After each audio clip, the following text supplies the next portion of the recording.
안녕하세요. 함께하는 육아 뷰티베이비입니다. 저희 집 욕실은 사이즈가 좀 작아요. 따로 욕조가 없는 화장실이거든요. 어떤 스타일인지 아시겠죠? 그래서 아이 목욕을 시키려면 아이 욕조가 따로 있어야 하는데, 아시다시피 애들 목욕용품이 생각보다 다양하잖아요. 예쁜 것들도 많고 왠지 이건 우리 애도 있어야 할 것 같고. 근데 욕실 공간이 좁다 보니까 진짜 필요한 것들만 생각해서 사게 돼요. 저희 애가 지금 만 31개월인데 태어날 때부터 지금까지 계속 같은 집에서 살고 있는데요. 이런저런 육아 경험을 겪어보니까 좁은 욕실이지만 이것만 아이 목욕용품이 준비되어 있어도 괜찮겠다 한 것들이 있어요. 그래서 오늘은 저희처럼 아담하지만 아늑한 좁은 욕실을 사용하는 집을 위한 영상을 준비했습니다. 좁은 욕실에 있어야 하는 목욕 물품을 알려드릴 거고요. 그 목록에 따른 제품으로 현재 제가 사용하고 있는 내돈내산 제품은 뭐가 있고, 가성비 좋은 제품이 있다면 그건 뭐가 있는지, 이걸 어떻게 활용하면 좋은지까지도 알려드리니까 마지막까지 꼭 시청 부탁드리고요. 오늘 영상이 육아에 도움이 되셨다면 좋아요와 구독, 알림 버튼 부탁드릴게요. 욕조가 없는 욕실, 이런 경우에는 세면대랑 변기, 샤워기만 있죠. 이렇게만 세팅되어 있는 욕실에 아이 목욕용품은 어떤 걸 채워 넣으면 좋을까? 크게 세안과 양치, 목욕, 관리 이렇게 세 분야로 나눠볼게요. 먼저 세안과 양치. 아이가 스스로 세수랑 양치질을 하려면 연습이 필요해요. 그렇기 때문에 그 환경을 만들어주는 게 중요합니다. 세수와 양치질을 하려면 세면대를 사용해야 하죠. 일반 세면대는 어른 키에 맞춰져 있기 때문에 아이가 그 세면대를 사용하려면 계단식으로 된 발판이 있어야 하는데, 이 발판에 미끄럼 방지가 있는 게 있고 없는 게 있어요. 근데 저는 웬만해서는 미끄럼 방지가 있는 걸 사셨으면 좋겠어요. 욕실이 물기가 있기 때문에 미끄럽잖아요. 아이가 발판 위에 올라가 있는데 몸을 이렇게 움직이다가 발판 자체가 이렇게 미끄러지면 진짜 큰일 나거든요. 그러니까 발판 준비할 때는 미끄럼 방지가 있는 걸 사셔야 합니다. 지금 사용하고 있는 발판은 이건데요. 전에는 다른 걸 썼다가 이걸로 바꾼 거예요. 원래는 일반적으로 그냥 판매하는 발판을 썼는데 생각보다 옆으로 좀 길더라고요. 화장실이 좁다 보니까 그 발판도 너무 크게 느껴져서 옆 길이가 좀 더 짧은 발판으로 샀어요. 이거는 저희 집 근처에 홈플러스가 있어서 홈플러스에서 산 건데, 제가 찾아보니까 아직 판매를 하고 있더라고요. 제품 이름이 2단 디딤대 소 사이즈예요. 지금은 저희 아이가 세수를 할 때나 양치질을 할 때는 발판을 밟고서 어른 세면대를 이용을 하는데, 사실 어른 세면대를 본격적으로 사용한 지는 얼마 안 됐고, 그 전에는 이걸 사용했습니다. 아이가 어릴 때는 발판을 써도 팔이 짧아서 세면대를 이렇게 이용하기가 어려웠어요. 저희도 수도꼭지 연장 용품들을 안 써본 게 아닌데 쉽게 망가지거나 아이가 편하면 어른이 불편하고 어른이 편하면 아이가 불편한 이런 상황이 되더라고요. 그래서 과감히 유아 세면대를 샀습니다. 저희가 구매한 건 아이팜 아기 세면대예요. 이게 좋은 게 뭐냐면 아이 세수랑 양치, 손 씻는 거, 아이 습관 만들어주는 데 좋고요. 발판을 안 써도 되니까 안전해요.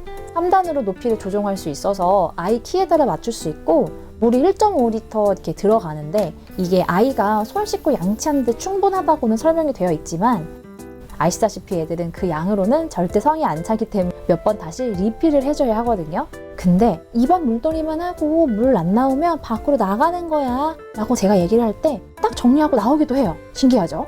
수도꼭지로 나오는 물은 연결된 그 호스를 통해서 밖으로 빠져나오기 때문에 물 버리는 것도 너무 쉽고요. 사이즈도 생각보다 많이 크지 않아요. 그래서 자리를 생각보다 많이 차지하지 않았어요. 그리고 제일 마음에 든 거, 실제 세면대랑 너무 흡사한 디자인을 하는 거. 그래서 아이 만족도가 정말 높았습니다. 아니, 화장실이 좁다면서 일반 세면대 쓰면 되고 발판 쓰면 되지, 뭐하러 자리 차지하게 그걸 사냐? 라고 생각하실 수 있는데, 아이의 욕실 습관을 잘 만들어주는 게 저는 중요하다고 생각했거든요. 그래서 이것만큼은 포기하지 않았고, 가격이 저렴한 편은 아닌데 만약 지인 중에 이걸 산다고 하는 사람이 있다면 저는 생각보다 뽕 뽑을 거니까 사도 된다고 얘기할 거예요. 이 아이 세면대와 함께 있어야 하는 품목이 있어요. 바로 이겁니다. 아이가 본인의 얼굴을 볼 수 있는 아크릴 거울이 필요해요. 사실 저는 이런 아크릴 거울 디자인이 귀여워서 구매를 했었거든요. 근데 이게 세수랑 양치할 때 필요하더라고요. 아이의 씻는 자세를 교정해 줄 때 좋아요. 예를 들면 양치질을 할 때 위아래로 닦으라고 알려주잖아요. 그냥 제가 아이 앞에서 제 모습을 보여주는 것보다 아이와 같이 거울을 보면서 알려주면 아이 스스로 본인 모습과 엄마 모습을 비교해요. 그 다음에 따라서 하려고 하는데, 그 학습 효과라고 해야 할까요? 학습 속도가 생각보다 빨라요. 아, 욕실에 아이 거울이 필요하구나를 이때 알았어요.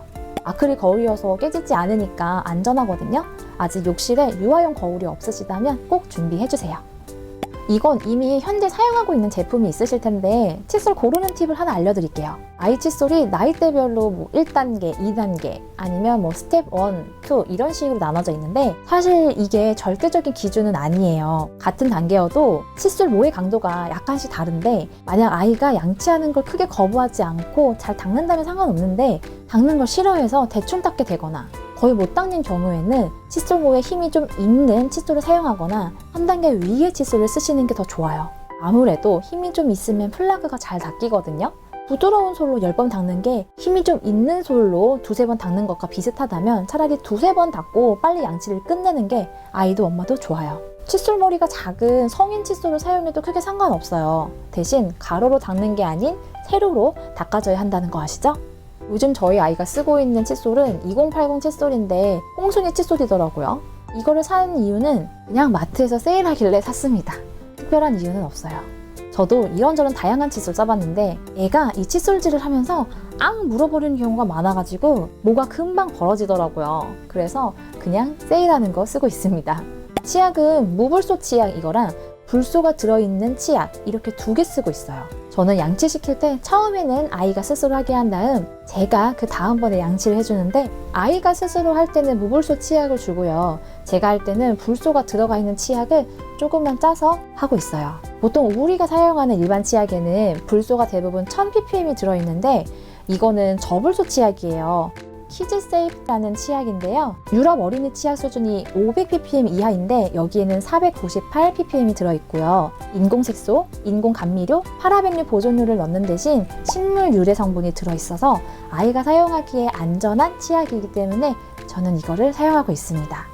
컵은 이렇게 준비를 했어요. 이것도 홈플러스에서 산 플라스틱 컵인데 사실 싸서 샀어요. 얘는 다이소에서 산 건데 원래 손잡이가 없는 투명한 컵이랑 얘가 한 세트이거든요. 아이가 사용할 땐 아무래도 손잡이가 있는 게 좋기 때문에 이 투명한 컵 대신 홈플러스 컵으로 바꿨습니다. 이 컵이 가벼워서 이렇게 잘 걸리더라고요. 물기를 말리기에도 아주 편한 가성비 좋은 제품입니다. 이번에는 목욕용품이에요. 목욕용품 대표적인 게 뭐가 있죠? 네, 워시용품, 욕조, 필수죠. 아이가 좀 어리다면 온도계도 필요합니다. 욕실이 좁은데 이게 다 필요하냐고요? 네, 필요하더라고요. 필요한 게 한 가지 더 있는데 저는 목욕 장갑이라고 생각해요. 워시용품은 아이 피부와 맞는 걸 사용해야 하기 때문에 아이 사용하고 계신 게 있으실 거예요. 아이가 어리면 올인원으로 쓰면 되는데 머리숱이 많아지고 길어지면 샴푸용 따로, 바디용 따로 하시는 게 좋아요. 머리 감기고 난 후에 머리카락의 상태가 예전과 좀 다르거나 잘 안 씻긴 것 같다라는 생각이 들게 되실 때 그때 따로 준비해 주시면 됩니다. 이건 욕실이 좁아도 어쩔 수가 없어요. 욕조, 욕실이 좁은데 과연 어떤 걸 쓰는 게 좋을까? 이게 가장 신경 쓰이는 부분이지 않을까 싶어요. 아이의 욕조는 아이 성장에 따라 맞춰서 보통 사용하게 되죠. 신생아 때는 이제 대야 같은 걸 같이 사용하다가 허리에 이제 어느 정도 힘이 생기면 대부분 슈너글 형태의 욕조로 넘어갑니다. 그냥 편하게 슈너글이라고 말을 할게요. 저도 슈너글을 길게 쓰진 못하더라도 꼭 필요하다고 생각해요. 슈너글에 아이를 앉히면 아이 몸이 이렇게 쏠릴 때가 있어요. 아직 힘이 없으니까. 이때 슈너글이 아이를 전체적으로 잡아주기 때문에 아이를 그때마다 이렇게 손으로 안 잡아줘도 돼서 부모의 두 손이 좀 편해지죠. 하지만 오래 사용할 수가 없어요. 애들 몸집이 커지기 때문에 점점 슈너글 안이 꽉 차거든요. 그리고 자꾸 일어서려고 합니다. 그럼 이때 다시 어떤 욕조를 써야 하나 고민을 하게 되죠. 물론 이거 사이즈가 큰 것도 있어요. 아무튼 우리 욕실은 좁잖아요. 너무 크지 않지만 불편하지 않은 건 뭘까? 저는 2가지 제품을 고민했어요. 하나는 이렇게 생긴 허거봉부 아기 욕조고요. 다른 하나는 더마더의 접이식 아기 욕조예요. 결론적으로 말씀드리자면 이거 2개 다 써봤어요. 근데 2개 더 써보니까 처음부터 그냥 이거 쭉 쓸걸 이라고 생각한 제품이 있는데 바로 접이식 아기 욕조입니다. 물론 이렇게 생긴 욕조도 장점이 많아요. 저도 이거 사용할 때는 꽤 만족스러웠거든요. 물이 안에 차면 엄청 안정적이어서 아이가 막 일어서고 막 움직여도 정말 끄떡없어요. 그리고 이 제품 같은 경우에는 그 샤워기 홀더가 있어서 이것도 좀 편했고요. 근데 덩치가 커요. 아이가 어쨌든 앉아있거나 서있을 때 씻으니까 뭐 그닥 큰 부피를 차지하지 않겠다라는 생각에 좁은 욕실에 최적이라고 생각했거든요. 근데 그게 문제가 아니더라고요. 보관할 때 이거 보관할 때 오히려 공간을 너무 많이 차지한다는 거죠. 저도 구두쇠 기질이 있어서 웬만하면 가지고 있는 거 계속 쓰는 편인데 도저히 이거는 안 되겠다 싶어서 중고로 다른 분께 드리고 접이식 욕조를 새로 드렸습니다. 접이식 욕조는 다 폈을 때 이 정도예요. 이걸 접으려고 하면 일단 바닥 부분을 이렇게 힘으로 넣어준 다음에 여기 동그란 버튼을 눌러서 다리를 접어줍니다. 이거 원터치 폴딩 잠금 버튼이어서 누르기만 하면 다리가 이렇게 접혀져요. 접힌 얇기가 이 정도예요. 진짜 얇죠? 여기가 한 9cm 정도 된대요. 그리고 끝부분에 이렇게 구멍이 있는데 벽걸이형으로 써서 사용할 수 있도록 타공이 되어 있습니다. 보관할 때 엄청 편할 것 같죠? 하지만 저는 그냥 세워서 사용하고 있습니다. 다리 바닥 부분에 당연히 논슬립 패드도 있고요. 여기 회색 부분 테두리가 안에도 똑같이 있는데 아이가 여기 안에서 놀다가 미끄러질 수도 있거든요. 근데 이게 미끄럼 방지여서 아이가 미끄러지다가도 여기서 걸려요. 그래서 좀 안전합니다. 목욕하고 나면 물기가 묻어 있어서 바로 접기가 좀 그래요. 근데 이렇게 펴져 있는 상태에서 세면대 수도꼭지에 걸리게끔 해서 말리면 너무 편합니다. 이 상품에 신생아도 쓸 수 있는 욕조를 넣어서 같이 쓸 수가 있어요. 저는 아이가 이제 이거 구매할 당시에 그 정도까지 어릴 때 산 게 아니었기 때문에 그건 따로 안 샀거든요. 근데 만약에 둘째를 낳는다면 저는 이거를 살 겁니다. 편할 것 같아요. 저희 아이 목욕할 때 이렇게 놀아요. 아기 세면대랑 욕조랑 가깝게 둬서 일어났다 앉았다 하면서 욕조물을 퍼서 세면대에 붓는다든지 세면대에서 놀기도 했다가 욕조에서 놀기도 하고 둘 다 같이 가지고 놀기도 해요. 이것도 목욕놀이이기 때문에 아이가 너무너무 좋아해요. 혹시 아이가 목욕하는 걸 싫어한다면 이렇게 놀 수 있도록 환경을 만들어 보시는 건 어떨까요? 아무튼 다시 정리하면 욕조는 접이식 욕조가 좋다. 보통 신생아 때 온도계는 거의 다 준비하시기 때문에 간략하게만 말씀드릴게요. 온도계 비싼 거 필요 없습니다. 정말 온도 측정만 되면 되고 아이가 크면 온도계 없이도 적당한 온도면 다 되기 때문에 온도계를 안 찾게 돼요. 제가 사용했던 건 모비딕 제품인데 저희 아이들 출산했을 때 서울시에서 주는 그 선물 품목 중에 하나로 골랐던 거예요. 이거 아주 잘 썼습니다. 귀엽게 생기기도 해서 아이가 어릴 땐 좀 가지고 놀기도 했는데 지금은 전혀 흥미가 없어서 쳐다봐 주지도 않아요. 좀 불쌍합니다. 자, 드디어 목욕용품 마지막 품목이에요. 목욕 장갑. 여기 처음 태어났을 때는 손수건으로 몸 닦아주고 그 이후에는 손으로 닦아줬는데 어느 날 보니까 이렇게 아이 피부가 살짝 거칠어진 거예요. 때밀이 장갑처럼 생긴 건 없을까? 라는 생각을 했는데 있더라고요. 이게 목욕 장갑이에요. 이거는 더블아트 목욕 장갑인데요.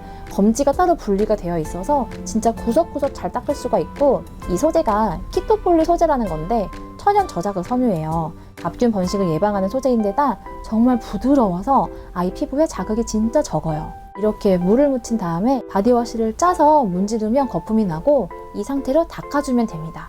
손으로만 씻겼을 때랑 목욕 장갑을 사용했을 때랑 아이 피부의 결이 달라요. 혹시 아이 목욕시킬 때 아이 피부가 좀 거칠어졌다고 느끼신다면 목욕 장갑 써보시는 거 추천드려요. 이건 부피가 큰 게 아니기 때문에 좁은 욕실에서 당연히 편하게 사용할 수 있겠죠? 드디어 마지막이에요. 아이가 사용하는 목욕용품 관리에 대해 얘기를 할 건데요. 특히 장난감이랑 욕조.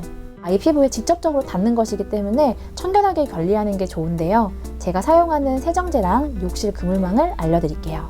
아이가 욕조를 사용한 다음 다시 목욕을 하려고 할 때는 그때마다 욕조를 청소해주는 게 가장 좋아요. 근데 육아를 하면 몸이 너무 지치고 힘들기 때문에 욕조를 닦는 것 자체도 너무 힘들 때가 많거든요. 그래서 칙칙 뿌리는 것만으로도 잘 닦이는 세정제를 사용하면 편해요. 제가 검색해보니까 요즘에는 이런 제품이 많이 생겼는데 제가 살 때만 해도 다양하진 않았거든요. 저는 이거 처음 구매할 때 후기가 좋아서 샀는데 확실히 뿌리는 것만으로도 세정력이 좋아서 저는 계속 이 제품을 사용하고 있습니다. 얘는 에코스토어 욕조 클리너인데 사용할 때 시트러스 향이 나고요. 식물성 원료로 만들어서 순한 세정제예요. 목욕을 하면 욕조에 피부 단백질이 남아있는데 이거 정말 잘 닦이고요. 물 때도 잘 닦여요. 그래서 세면대나 변기 청소할 때 사용할 수 있는 제품이에요. 저는 이걸 아기 세면대 옆면에 붙어있는 손잡이에 걸어놓고 사용 중이에요. 이걸로 세면대 칙칙, 욕조에 칙칙, 장난감에 칙칙 뿌려주고 좀 있다가 물로 싹 뿌려주면 청소 끝! 너무 편해요. 보통 아이 장난감 말리실 때 그물을 사용하게 되는데 다이소에 아주 괜찮은 제품이 있어요. 바로 이겁니다. 양파 주머니로 해서 팔았나? 잘 기억은 안 나는데 이거 너무 좋아요. 욕실이 좁으면 죽은 공간을 활용하는 게 좋은데 이거는 위에가 고리로 되어 있어서 걸어주기만 하면 되거든요. 저는 이렇게 여기에 걸어서 사용하고 있습니다. 젖은 장난감을 넣어주기만 하면 되는데 물기가 어느 정도 빠지면 이걸 따로 가지고 나와서 말려줘도 돼요. 욕실은 습하니까 좀 찝찝할 수 있잖아요. 근데 이렇게 따로 가지고 나와서 말릴 수 있으니까 편합니다. 생각보다 많이 들어가고 큰 것도 들어가고 잘 찢어지지도 않더라고요. 정말 가성비 좋은 제품이에요. 앞에서 많은 얘기를 했는데요. 좁은 욕실, 유아용품으로 딱 필요한 것만 준비해야 한다면 어떤 것들이 있는지 한 번 더 정리를 해볼게요. 체안과 양치, 목욕, 그리고 관리 세 가지로 분류를 해봤는데요. 체안과 양치 분야로 준비하면 좋은 것은 소 사이즈의 발판, 유아 세면대, 얼굴용 유아 거울, 칫솔, 치아, 양치컵이고 목욕 분야로는 워시용품, 접이식 욕조, 온도계, 목욕 장갑이 있었죠. 그리고 관리 분야는 자연성분 세정제와 다이소 그물망이 있었습니다. 자, 이렇게 좁은 욕실 육아에 대해 얘기를 해봤는데요. 제가 언급한 내용 말고 또 좋은 제품이나 방법이 있다면 댓글로 남겨주셨으면 좋겠어요. 저도 배우고 소중한 우리 구독자님들과도 좋은 정보를 공유하면 진정한 함께하는 육아가 될 수 있지 않을까 생각이 됩니다. 지금까지 제 영상을 봐주셔서 너무 감사드리고요. 혹시 영상을 보시다가 궁금한 점 있으시다면 언제든 댓글로 말씀해 주시고 다음에도 저는 여러분께 도움이 되는 육아 팁을 들고 찾아오겠습니다. 그럼 다음에 또 만나요. 안녕.